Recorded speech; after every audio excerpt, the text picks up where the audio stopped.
Hi, everybody, and welcome to our first ever virtual back to school night. My name is Miss Mucio. I am the Spanish 3 teacher this year. Before we get started on the class, I wanted to introduce myself a little bit more. This is currently my 6th year teaching here at Rutherford. I received my Bachelor in Education, ESL, and Spanish, and I just recently received my Master's in Educational Leadership. Besides Spanish 3, I'm also the Spanish 1 teacher. If I'm not teaching, I am the Spanish Honor Society advisor. I run the varsity club, and I also coach soccer, basketball, and softball, all here in Rutherford.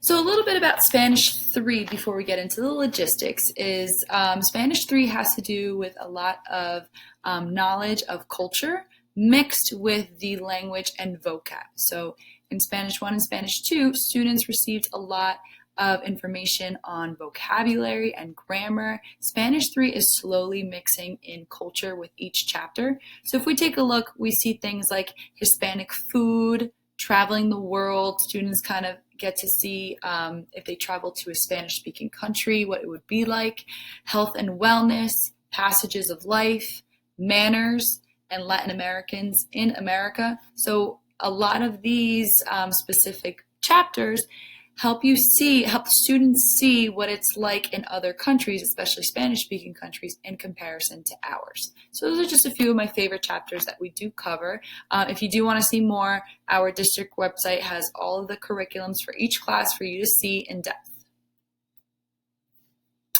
This year we are using a textbook called Connect Ed. It is a website. Here's a little picture I have of the main desktop.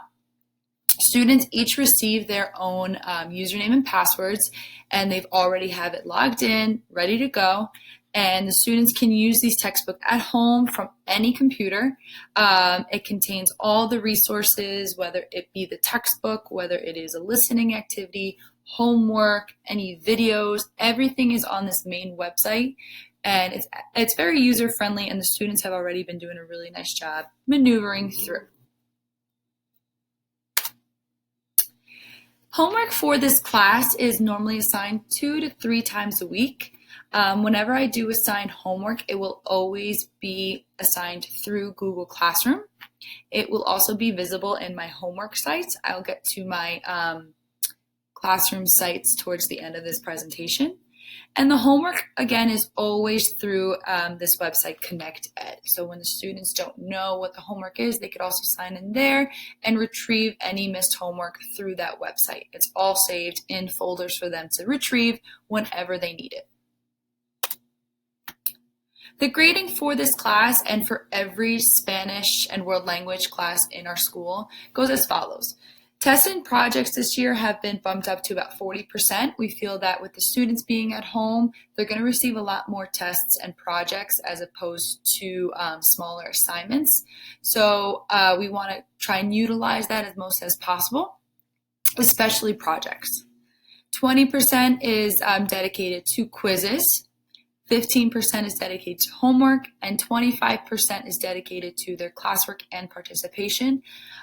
Due to the circumstances this year, we're taking a lot of time to really try and get our students who are home more involved in Zoom lessons. So a lot of our participation is also stemming into that. Some popular projects that we do in this class, here are some of my favorites, and I'm sure there's going to be more added on this year with everything going on. But one of the first things that the students do is they create a storybook. We get into the preterite and imperfect verbs, which they talk about past tense, so they make a storybook of their childhood. They make a music video towards the end of the year. We get to a chapter that revolves around careers and businesses, so the students kind of make their own career projects, their resumes for the future. They make mini movies, and on the chapter where students are traveling the world, they actually get to pick any Spanish-speaking country and plan a 10-day trip, and that one's usually my favorite, and so is theirs. If students ever need extra help, my office hours would be from 1:30 to 2:15. These office hours would be through Zoom this year.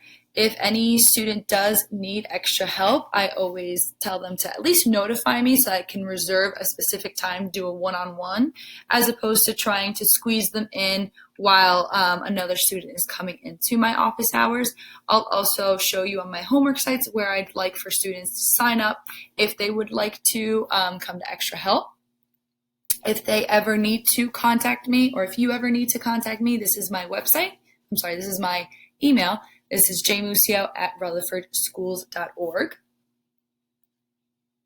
Okay, I'll show you my homework sites. We take a look. So if you go onto Rutherford District website, you can find my homework site through the World Language Teachers of Rutherford High School. So if you were to look, I have a few things here that are easy for the students to find, easy for you to find if you ever need to contact me or find any more information. So I have a little contact tab up at the top. If we click there, I have my email here again, and I also have office hours linked to a Google Doc where any student can just click, type their name, what class they're in, and what time they'd like to meet between that 1:30 and 2:15. What's nice about this is the students' office hours would be up so that if another student signed in, they'll see what time slot they can take or what time slot I have available.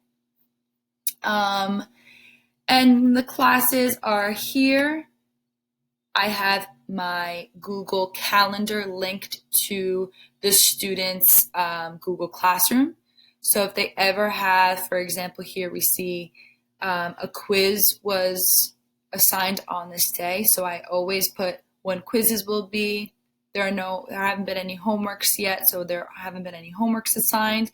But if there's ever anything that needs to be due at a certain time, students can come here, or you can even come here and see what would be due. So this week looks pretty empty for this class. If we take a look at another one,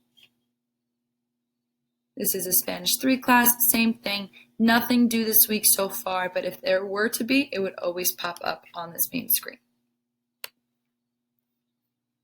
Okay, that's about it for Spanish 3. Hopefully you guys were able to enjoy this mini virtual visit. If you guys have any questions, please feel free to email me.